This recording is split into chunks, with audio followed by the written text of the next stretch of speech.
Kayla Greenfield had prepared herself for this moment, but hearing the doctor say she had little time left still hit her like a ton of bricks. She couldn't bring herself to accept it. I still have so much to do. Is there any other option than staying in the hospital? Another coughing fit hit her, and when she pulled her handkerchief away, it was splattered with specks of blood. The doctor looked like he was in a tough spot. We can prescribe a strong medication that will give you a temporary boost, but you will only last a week at most. A week? That should be enough. Kayla muttered, lowering her head with a wry smile.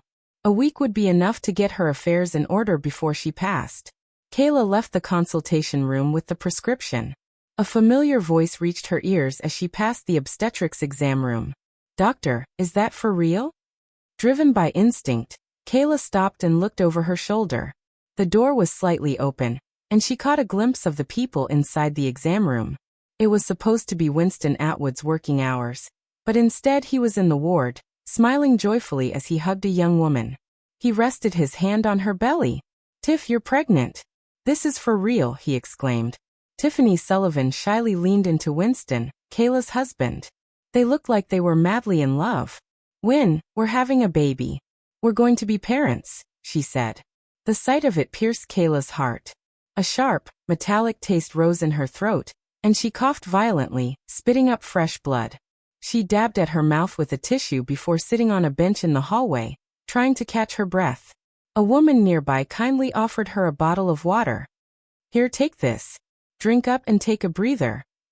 The woman spotted the wedding ring on Kayla's finger and asked, "Where's your husband? You're so sick. Why isn't he here looking after you?" Kayla managed a weak, tired smile. "He's tied up with work." The woman sighed and muttered about how the younger generation didn't know how to care for their families. Kayla lowered her gaze, took out her phone, and messaged Winston. "Where are you?" Winston immediately checked his phone in the exam room. After a moment, Kayla received a flood of replies. "I'm in a meeting at the office, babe. What's up? I can't wait to get off work and see you. Do you want that strawberry cake from Northvale? I'll get it and bring it home for you, okay?" Kayla found herself marveling at how unpredictable people could be. Winston had a mistress carrying his child in secret, but he continued to shower Kayla with sweet nothings. Was it really possible to draw a line between love and carnality? But none of that mattered to her now. She didn't reply to his text. Instead, she left the hospital. The sky was a faded gray, and a drizzle hung in the air. Kayla stood on the sidewalk, umbrella in hand, staring at the diagnosis report. A bitter smile crossed her face as she thought about having just a week to live. That was enough for her to say goodbye to this world in Winston. Her phone died while she was on her way home. As soon as she reached home and turned her phone back on, it was bombarded with messages from her friends. "Kay, you're so lucky. If I had a husband like Mr. Atwood, I'd wake up smiling every day. Damn, Kay, your husband is something else. Everyone's buzzing about how he's flaunting his love for you. He dropped a fortune just to make his wife happy. That's the most romantic thing ever." Confused, Kayla clicked on the news link. It turned out that Winston had paid $50 million at an auction today for a white gold, diamond-studded barrette. During a media interview, he gave a small smile and said, "There's no special reason. I just thought my wife would love it when I saw the barrette." That interview clip quickly took over every media headline and trending list in less than half an hour. Tags like Atwood Group CEO's lavish spending, Mr. and Mrs. Atwood's fairy tale love story, and men who treat his wife like a queen wins dominated the feeds. Kayla cracked a bitter smile. She knew the truth about their marriage all too well. If this had happened a year ago, she might have been swept away by Winston's extravagant gesture. But now she felt nothing at all. Last Christmas, Kayla and Winston went to Atwood Manor to spend the holidays. One night, while Winston was showering before bed, his phone rang. Kayla answered the phone and politely asked, "Hello, who's calling?" "This is Win's wife. He can't take the call right now. Is there something you need?" There was no response on the other end. After a moment, the caller hung up. It was meant to be nothing worth remembering, but something about it bothered Kayla, and she couldn't ignore the unease it caused. She traced the number, only to find it was registered under Winston's name. How could he be calling himself from a different number? Kayla's suspicions grew, and she kept digging until the private investigator she hired sent her a batch of photos. Winston had declared his undying love for her, but the photos showed him in a tight embrace under a street lamp with a young, attractive woman, kissing her passionately. Kayla's heart went cold when she realized Winston had been seeing a mistress all along. His mistress, Tiffany, was a minor actress under Atwood Group. She never made a name for herself, yet her lucky breaks kept coming. Kayla could easily tell whose influence was behind that. It turned out that the person who was sweet and loving with her was cheating on her. She didn't get a wink of sleep that night. Flashbacks of her time with Winston kept running through her mind. Kayla was Amethyst City's celebrated beauty, with admirers flocking her door. But only Winston had persistently courted her for 5 years. He showered her with love and affection, and eventually, she opened up to him and married him. On their wedding day, he blanketed every street in Amethyst City with white roses. Everyone couldn't stop talking about their romantic love. Kayla remembered how Winston had taken her arm. His voice was shaking with excitement, as he vowed to stay by her side forever before both families. She couldn't figure out how things got to this point. How could Winston go back on his word after promising to grow old with her? Winston returned at 8 p.m. He brought the strawberry cake Kayla loved the most. He walked in, spreading his arms wide toward her. Kayla was on the couch. "Kay, I'm home." Winston wrapped her in his arms, pressing his face into her neck and inhaling deeply as if he couldn't get enough of her scent. Suddenly, he lifted his head. "You're not feeling well, are you?" Winston had a keen sense. He must have picked up on the faint trace of hospital antiseptic on her. Kayla gave a slight smile. "It's nothing. I caught a cold, so I went to the hospital for some medicine. It's nothing serious." Winston headed straight for the kitchen. It didn't take long before he returned, holding a warm cup of ginger tea with honey he'd made himself. "I should have looked after you better," he said, looking at her with a broken heart. "It's gotten chilly, and I didn't do enough to look after you." Then, he looked over his shoulder and told the butler to stoke the fireplace. Kayla took a few small sips of the tea and set it down. She wasn't in the mood for it. Winston pulled out a small box, almost as if he were offering her something precious. Inside lay a beautifully crafted white gold, diamond-studded barrette, its shine catching the light. "Let me put this on you." He carefully slid the barrette into her hair, his gaze lingering on her for a moment before pulling her into a passionate hug. "I knew it. It fits you perfectly." Kayla noticed a bright kiss mark on the inside of his collar. She didn't bring it up or question him. Instead, she looked up at him. "I've got a gift for you too." "Really?" Winston's eyes sparkled like a kid who'd been promised candy. Kayla hummed and nodded. "Not today, but in a few days. I want it to be a surprise." Winston buried his face in her shoulder again and nodded. "Sure, Kay, whatever you say." Kayla glanced at her handbag and gave a wry smile. Her diagnosis report lay quietly inside. "Winston, I hope you'll like this surprise when the time comes," she thought. Winston was already dressed for work when Kayla woke up the next morning. She knitted her brow, rubbing her eyes. She'd been sleeping longer each day since her diagnosis. Perhaps someday she'd fall asleep and never wake up again. Winston was completely oblivious. Noticing she was awake, he leaned down and gently kissed her forehead. "Sorry, did I wake you? Go back to sleep if you're still tired. I'll tell everyone not to bother you. I'm off to work now. Call me if you need anything. Okay?" After Winston left, Kayla got out of bed to freshen up. The memory of the kiss mark she'd seen on him last night made her stomach turn. She rubbed the spot on her forehead where he'd just kissed her until her skin turned red. While having breakfast, Kayla checked the news on her phone, as she always did. Entertainment news wasn't really her thing, but one headline grabbed her attention. It was about Tiffany and a new drama. Tiffany was not famous or had any notable roles, yet she landed the lead role over several other top actresses. The Facebook community roasted her, accusing her of shamelessly using her connections to get ahead. Tiffany wasn't backing down. She put up a gutsy post. "Yeah, my man's loaded and got my back. Anyone got an issue with that?" She posted a picture of an extravagantly dressed man putting a diamond necklace around her neck. The diamond shone brilliantly. The man's face was hidden, but his hands had defined knuckles. Kayla knew it was Winston as soon as she saw the watch he was wearing. It was the one she gave him for his birthday last year. She frowned a little and suddenly lost her appetite. After breakfast, Kayla decided not to call the driver. Instead, she took a cab alone to South Hill, home to the largest cemetery in Amethyst City. Her parents were long gone, and with no family left, she had to handle her final resting place. A cemetery staff greeted her and handed her a hot cup of coffee. "No problem. We have plenty of plots available. If you don't mind me asking, Miss Greenfield, is this for an older relative?" Kayla shook her head. "No, it's for me." The staff froze in disbelief. Kayla ended up selecting a plot with great sun exposure.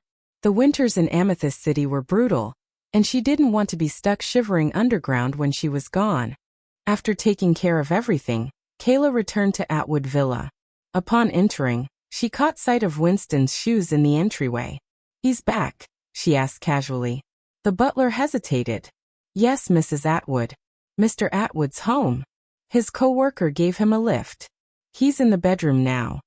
"His co-worker?" The butler nodded. "Yeah, young lady."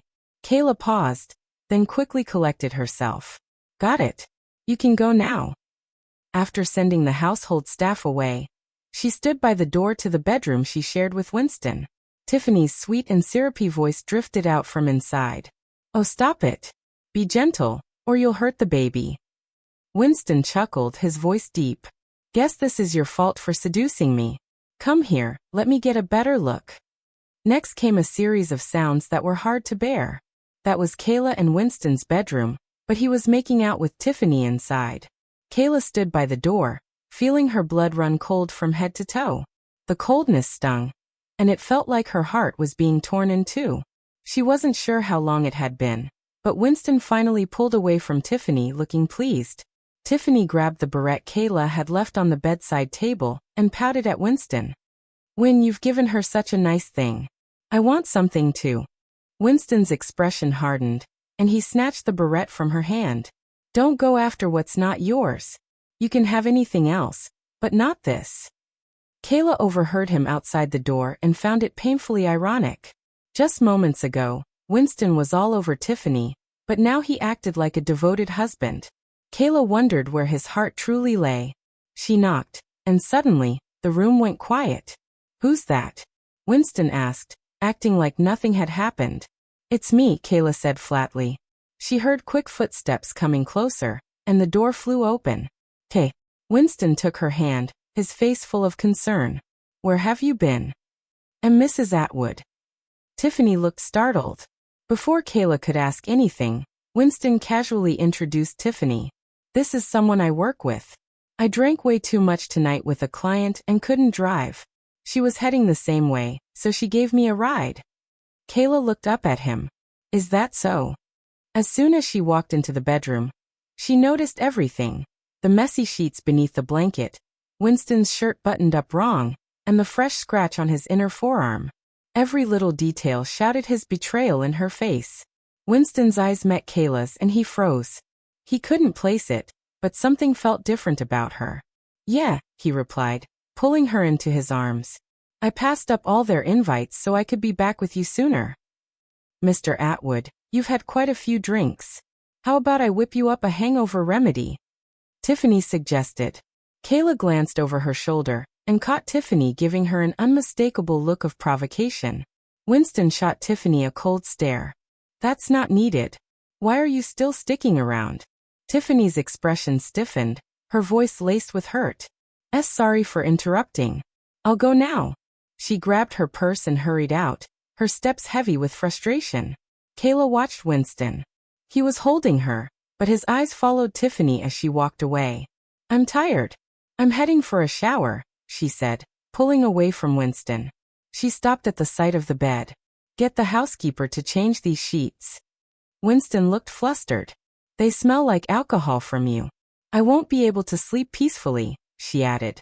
Winston breathed a sigh of relief and smiled. "Okay." Kayla couldn't sleep a wink that night. The thought of Winston and Tiffany having sex in their bed made her stomach churn. The day after, she found something even more repulsive. Winston headed to work like usual in the morning, and Kayla started packing her things. Suddenly, her phone lit up with a message from Tiffany. "Ms. Greenfield, we need to talk." Kayla thought about ignoring it, but Tiffany wouldn't stop messaging her. "I'm sure you can tell by now, right? Win and I are more than just friends. He's totally into me, and there's no room for you in his life. It'd be better for everyone if you just stepped aside. I bet you didn't know this, but when you came home yesterday, he was all over me, begging for sex." Next, Kayla received several photos of them getting it on in the bedroom, the car, and the office. She felt so sick that she bolted to the bathroom and threw up until she could barely see straight. Her condition had gotten worse. She wiped the blood from the corner of her mouth and stumbled back to the bedroom. Kayla's gaze landed on the white gold, diamond-studded barrette resting on the bedside table, and she teared up. Kayla picked up her phone and called the auction house. "Hello, I've got something I'd like to donate." Winston didn't even bother to come back today. As the night settled in, he called Kayla to say there was an issue at a branch in another city, and that he had to hurry off. His tone was earnest, and every word seemed to carry an apology. "Sorry, Kay. It all happened too quickly, and I didn't get to talk to you in person. Once I'm back, I'll take 2 weeks off to be with you, okay? I'll bring you a little something soon. Stay home and wait for me. Love you." Kayla listened to his sweet, affectionate words while reading Tiffany's messages, and a wry smile crossed her face. Tiffany shared pictures of herself and Winston at a resort in the nearby city. He held her in his arms, his hand resting on her thigh, covered in stockings. He seemed like he couldn't wait a second longer. "Kayla, it must be hard waiting alone at home. Look at your husband, he got all the moves," Tiffany texted. Winston grew impatient on the other end of the line when Kayla stayed silent. Kayla wondered if he was in a hurry to get off the phone, so he could jump into bed with Tiffany. "I hear you," she said quietly before hanging up. Her heart had been broken too many times to care now, and she thought maybe this was for the best. She looked around the room, then placed the diagnosis report into the gift box she'd gotten ready. By the time Winston got home, she'd be gone without a trace. "Mrs. Atwood, are you really sure you want to burn all of this?" The butler and housekeeper stared at her, shocked. "Yes, everything," Kayla said, tossing a photo album into the fire. The flames flicked at the glossy prints, and before long, the photos were reduced to ash, drifting weightlessly into the air. Kayla and Winston had gotten that photo album when they were dating. It held all their memories, from their dating days to their life after marriage.